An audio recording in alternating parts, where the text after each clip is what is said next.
Hi friends, அஸ்ஸலாமு அலைக்கும். Welcome to iconic சமையல். இன்னைக்கு நம்ம கேண்டி சிக்கன் எப்படி பண்றதுன்னு பார்க்கலாம். ஸோ இதுக்கு நான் போன்லெஸ் சிக்கன் வாங்கியிருக்கேன். மிக்சியில் போட்டு மிக்ஸ் பண்ணிக்கலாம். இது ஒரு 1/4 கிலோ சிக்கன். அதுக்கு நான் ஒரு ஸ்பூன் மிளகாத்தூள் போட்டுக்கிறேன்.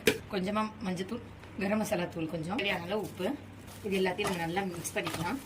ஒரு டேபிள் ஸ்பூன் இஞ்சி பூண்டு பேஸ்ட் ஆட் பண்ணிக்கலாம். இந்த கொத்தமல்லி இதோட சேர்த்து நல்லா மிக்ஸ் பண்ணி இதை ஒரு ஓரமா வச்சிடலாம். ரவுண்டா கட் பண்ணி எடுத்துக்கலாம். இப்போ மேலே கோட்டிங் பண்றதுக்காக நான் மைதா 1 கப் எடுத்திருக்கேன். அதில் தேவையான அளவு கொஞ்சம் மிளகாத்தூள் போட்டுக்கோங்க. இதுக்கு தேவையான அளவு உப்பு போட்டுக்கேன்.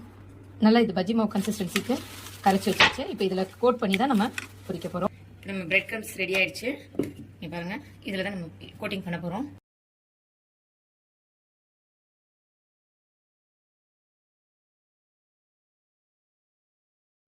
நம்ம கேண்டீஸ்லாம் ரெடி பண்ணியாச்சு, சிக்கன் கேண்டீஸ். இதை நம்ம இப்போ நான் அப்படியே ஃப்ரிட்ஜில் வச்சிட போகிறேன். இதை ஃப்ரை பண்ணி எடுத்துக்கலாம்.